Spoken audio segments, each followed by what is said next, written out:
Hi all, it's Emily Rand back with LPL Corner on ESPN ESPORTS. I am back from my laryngitis journey, which, was a fun time. So I'm sorry that there was no show last week. I also apologize for not being able to get a guest because we had our time swap. So this is actually a pretty rough time for anyone who's over in China. Anyone who I'd want to pull in from LEC or LCS to talk about LPL, just because LEC is going on right now, and LCS and Academy also play today. So this is just going to be kind of more of a chill solo stream, catching up on everything that's going on in the LPL. The first thing I wanted to touch upon, obviously it just happened last night, but EDG BBD made his debut due to the fact that Hope was hospitalized with a collapsed lung. So we hope, like no pun intended actually, that he recovers quickly.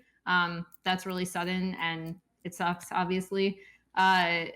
BBD didn't look super bad. I actually think, it was still kind of classic EDG where they come in. I think EDG this year in spring as well have done a pretty good job of scouting out their opponents and coming out with these pretty good strategies in game one. And they come out and they win game one and it's like, oh, okay, EDG are looking really good. And then they end up losing the series. And I don't think you can pin that on BBD. I do think Hope, I've talked about this in previous shows, but Hope has really exceeded my expectations this split.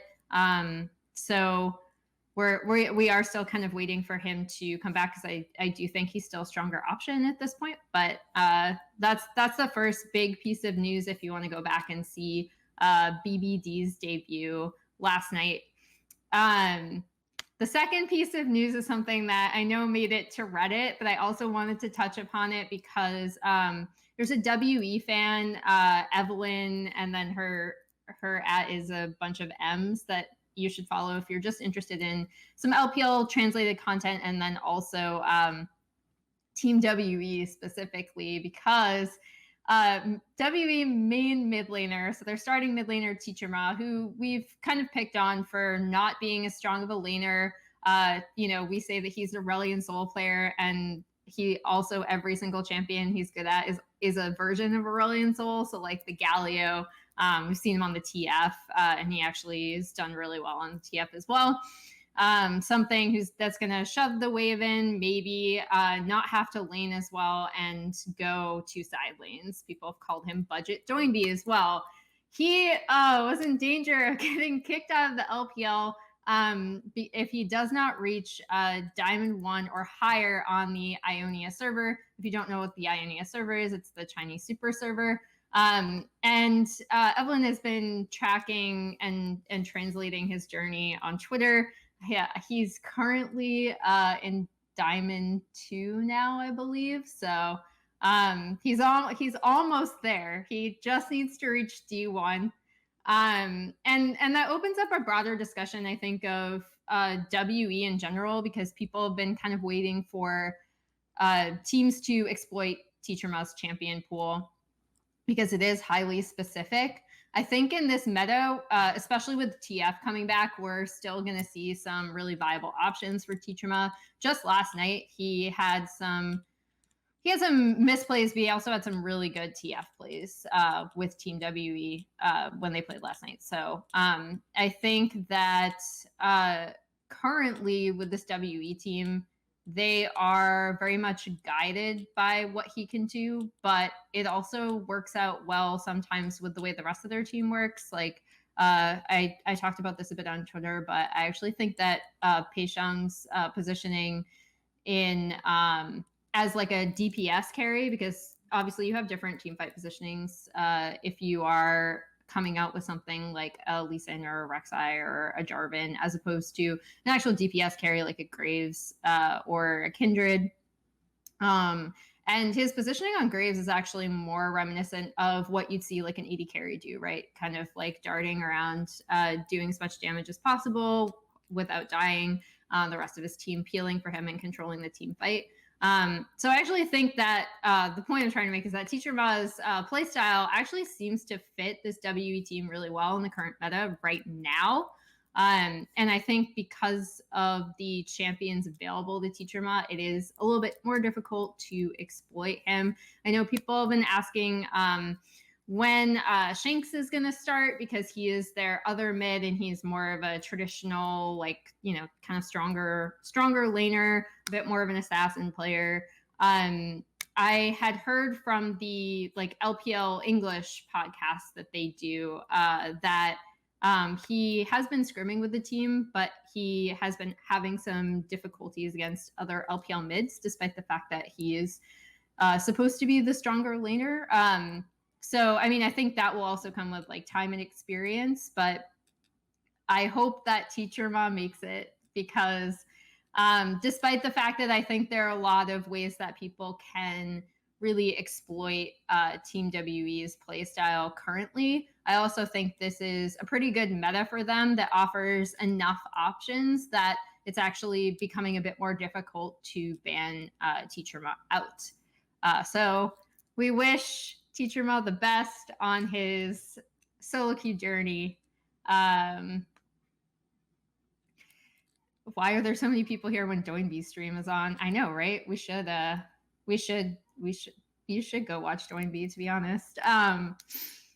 Shanks is overhyped. I don't know about that, because I honestly haven't. I mean, I'd have to see him in competitive play. But I think that, again, I hate to say that a rotating roster is a good option, because I feel like it's a bad option like 99.9% of the time.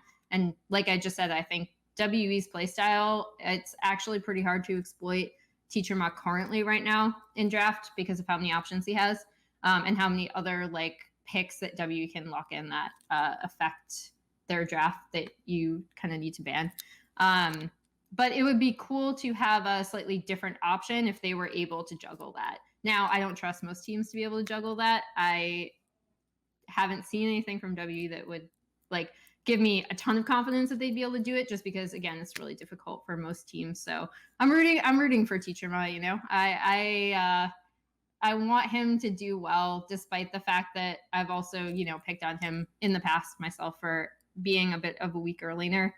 The final thing I did want to touch upon, I know it's pretty old news if you follow LPL, but since we were off for 2 weeks with this stream, I wanted to talk about the fact that eStar did deduct WE's salary this month for not locking in Smite by accident.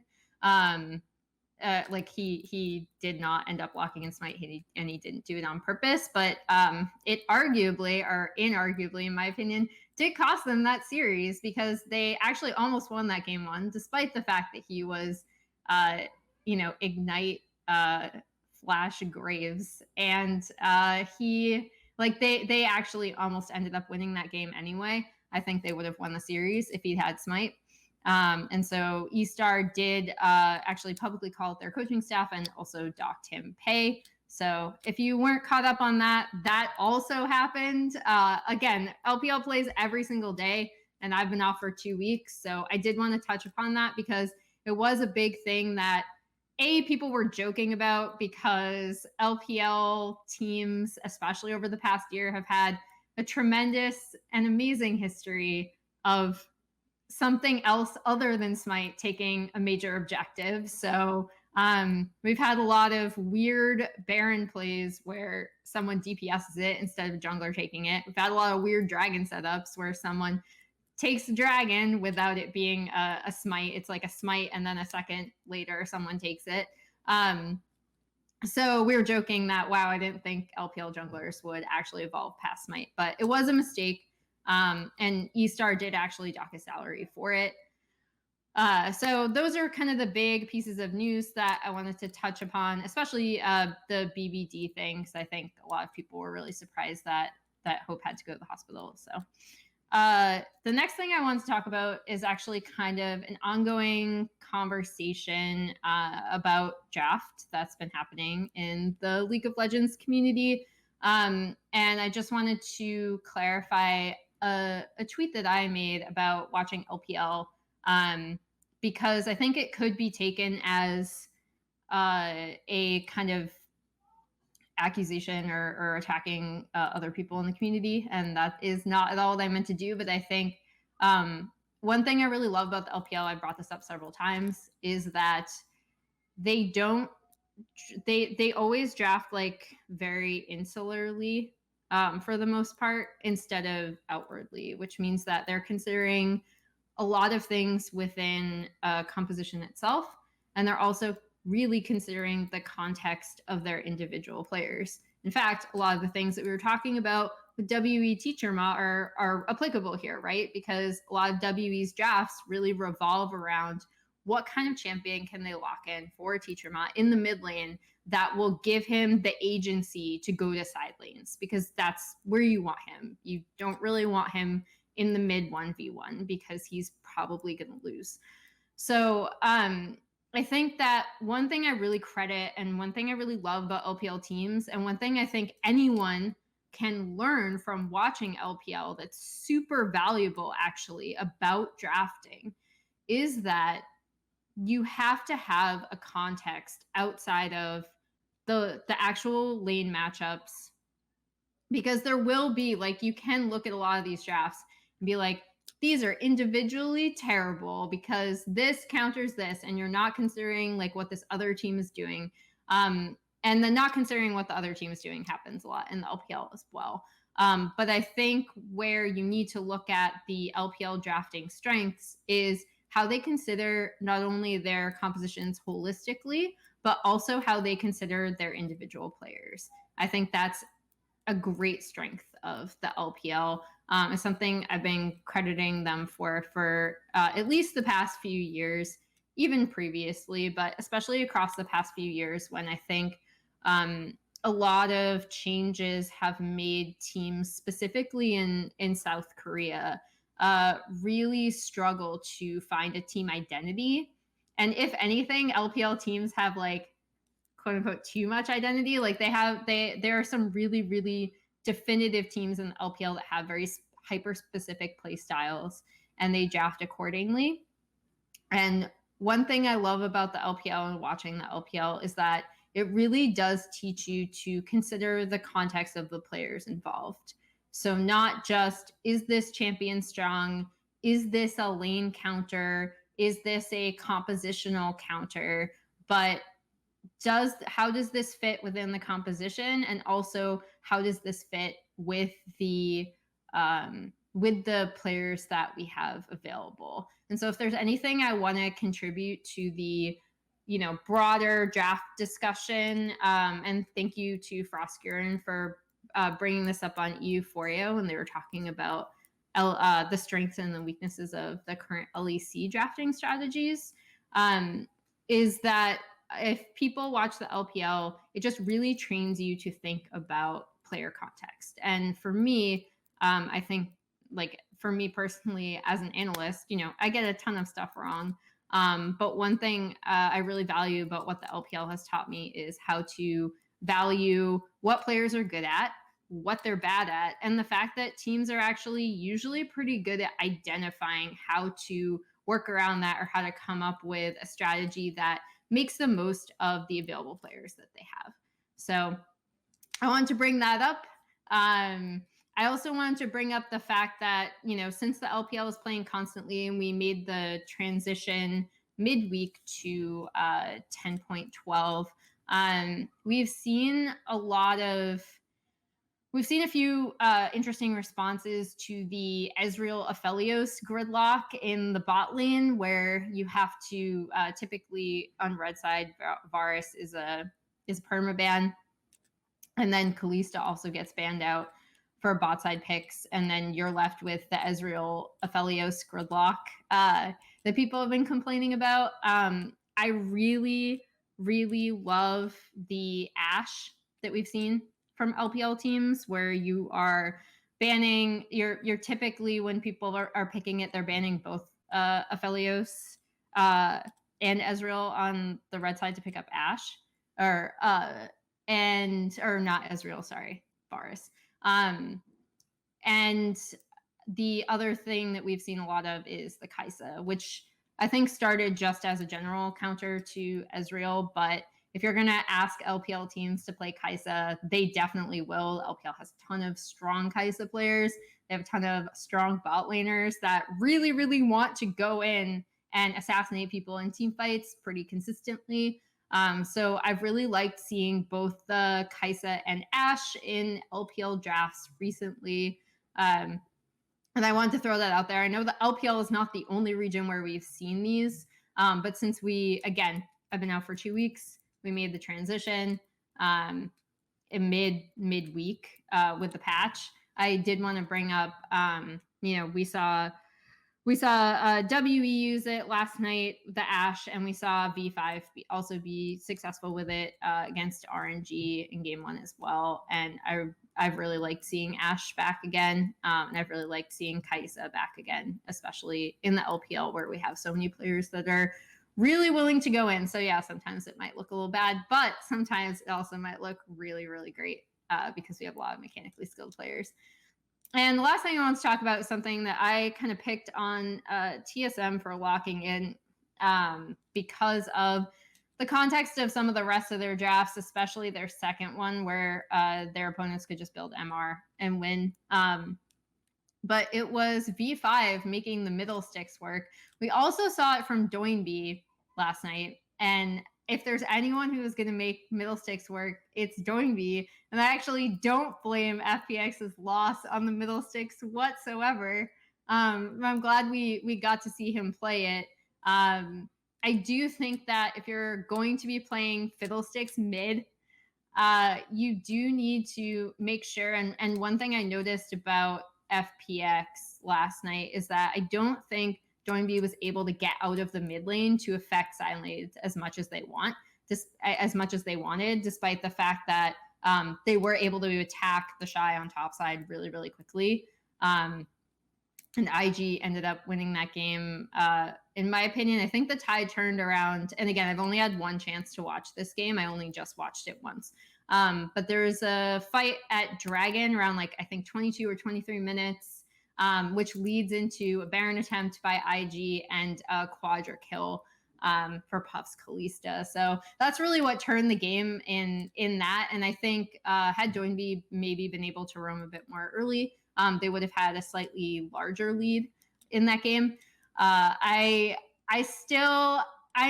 hesitant on the middle sticks. I think you need to have a really specific, strong idea of what you want it to do.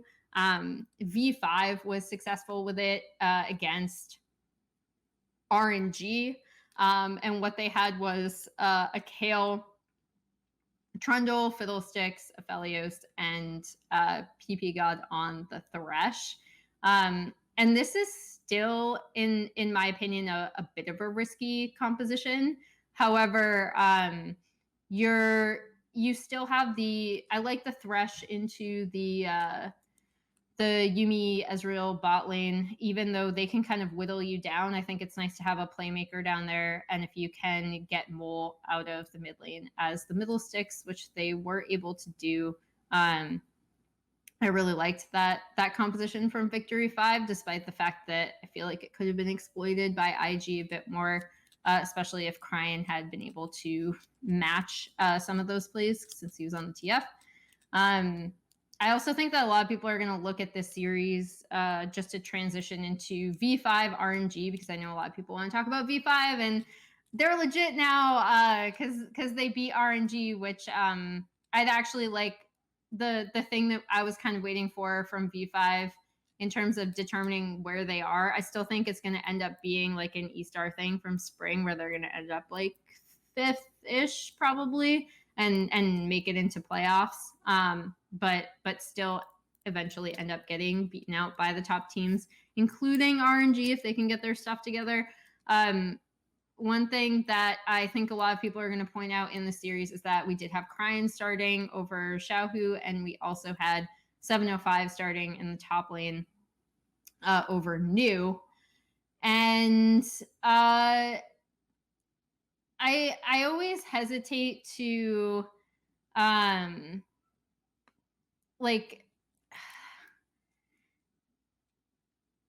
I don't want to say that RNG, because I feel like a lot of people are looking at this and being like, RNG gave up the series. They put in Cryan, they put in 705. I don't necessarily disagree with that, but I don't like it. I don't like people taking away from Victory 5 in this match. And the Fiddlesticks pick for FPX is a perfect example of why teams should draft with the context of not only their players and strength, but also the entire team strength and playstyle, because FPX relies on Joinby to carry, and every time they pick up a tank, they always struggle. That's a really interesting point from chat. And also the other point, that DLNA Uzi lol, which I love your name, by the way. I've never said that, but I love your name. The other point they make is that tank mages did a lot more damage previously. I think so looking at this Victory 5 composition compared to what was just said about FPX in chat, I think it's also really important to showcase that, Sam D is on the Aphelios. Bu is on Kale, which if you can get Kale to, mid to late, she's just like absolutely insane. And it requires really good team fight targeting to take out both an Aphelios and a Kale, who are going to just be like pooping damage in team fights, which means that Mole can have an early impact and help get his lanes ahead, but he's also going to be tank Fiddlesticks with Spirit Visage and Frozen Heart. So he's going to be like draining. He's going to be draining people, and he's going to have Crow Storm. But you're not relying on Mole in this composition to be your primary damage dealer, right? You're looking at Aphelios and you're looking at Kale. And I think, I do think that FPX definitely struggle when Joinby is not on something where he can not only affect his side lanes, but do damage. Cryan was playing pretty good despite the loss. I actually agree. I don't want to pin this on, I don't really want to pin this on 705 or Cryan. I think this was a really not great series for Xiaolong Bao, who was someone that I had previously said I'd really liked his progression from spring to summer. I thought his synergy looked a lot improved with the team, and I thought he was making fewer mistakes. And this was not a good series for him. And I'm not blaming him either, because I think, again, if you look at RNG's game 1 composition was also pretty interesting, because if they don't get it off the ground, and if they aren't able to get Betty and Xiaohu into mid to late, this is going to struggle. I also think that there are a lot of scenarios where RNG could have actually won that game 1, and they did not end up doing so. So I'm trying to remember, because again, I've unfortunately only had time to watch the series once. But I also want to say that was the solo kill, or not the solo kill, but there's a really early bot lane kill where it looked like RNG was going to get ahead off of that, but the wave state actually allowed for V5 to lose next to nothing off of it, and it didn't actually end up mattering at all off of that early kill. The last thing I want to touch upon before we go is Invictus Gaming, who I kind of talked about a little bit before, but the fact that they were able to beat FPX, I think, says a lot about FPX, which we've kind of already touched upon with the way that they, if for example, if they're going to use the middle sticks, we want to see them having really, really reliable damage threats. And they, in the game they used it, they had the con on Renekton, where they really hyper focused on getting him ahead of the Shy. And then LWX on Aphelios, which is fine. But the Renekton is going to fall off, especially when compared to the Rumble. And the Shy was actually able to catch up pretty quickly, even with all of their focus topside. And combined with the fact that, again, Joinby wasn't able to get off a lot of those early roams, and FPX do frequently rely on the early aggression, early map movements to get ahead. So I still think that IG are such a frustrating team for me to watch. It's definitely one of those like things where you just shake your fist and you're like, they can't keep getting away with it. The one thing I do want to point out is that obviously Ning is always going to have some really low lights, but I actually think he has been playing a lot better than I expected. The IG turnaround kind of came with like Herculean efforts from Rookie, who looked like he was 1v9ing in their first games when they lost. And then obviously, like if you haven't gone back and watched his Syndra VOD from last week, you just should, because he's actually insane. Like just like really, really insane, trying to drag this team to continue being like a playoff contender. I do still think we have some. I think Puff and Southwind are still easing onto the team. And I think in games where Ning is able to have an early impact, IG are going to look really good. I also think that they're still heavily reliant on, again, last night's game 3. I want to say the really defining moment for me was that fight at Infernal Drake. I believe it was Infernal Drake at 23 minutes, because it allowed them to go grab Baron, and Kalista gets a quadra kill in the Baron pit. I don't know. IG are just, oh god, they're so frustrating. They're just so frustrating to talk about, because there are some games that they like really shouldn't win, and they do it off of their team fighting and individual mechanics, which still says a lot about this team. Also, if the Shy is even playing at like a, because like it, again, I'm going to use that game 3 as an example because FPX targeted him. They set him behind super early. They also made a mistake where they overstayed, and he was able to, like, I think they were expecting him to TP back and them to kill him right away again.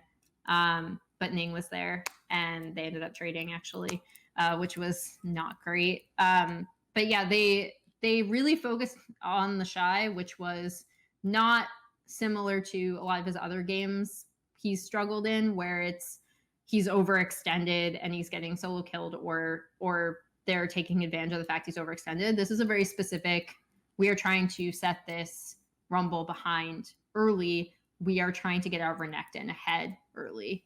But I think that since he was able to catch up, and he has looked better in the past few weeks. If he's playing at a baseline like okay level, and Ning is playing well, I think this team can still do pretty well. But yeah, IG are just, man, they frustrate me, because there are some games that they just macro wise should not win, and they do. Have IG won a game 1 this entire split? Actually, I'm curious. Let's see. They lost their first game last night. They lost their first game the other day against, well, they lost to LGD, so they lost game 1 there. They lost game 1 against EDG. EDG are like the game 1 champions, though, right? I actually think you may be right. Chat may be right, and we may have an Invictus Gaming. Oh no, they did win game 1 against Rogue Warriors, which is obviously not a team of the same caliber as the other teams that we just mentioned, even LGD, as much as I love to dunk on them. And Team WE beat them, so yeah, they've won 1 game 1, and it was against Rogue Warriors. EDG and IG, 2 sides of the same coin. One team wins all of their game 1s, the other team loses all their game 1s.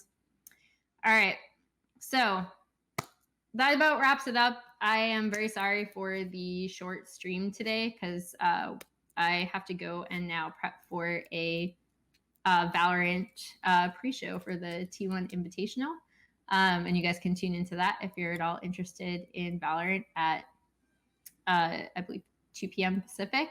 Thank you so much for everyone who did show up. I was expecting seriously 2 viewers to chat about LPL. And next week, I will be back with a guest and a more focused stream. This was kind of just a catch-up. So yeah, thank you so much for joining me on the LPL Corner today. And I will let you know when this video is also available on the ESPN ESPORTS YouTube channel. Thank you. Have a good night, day, wherever you're at.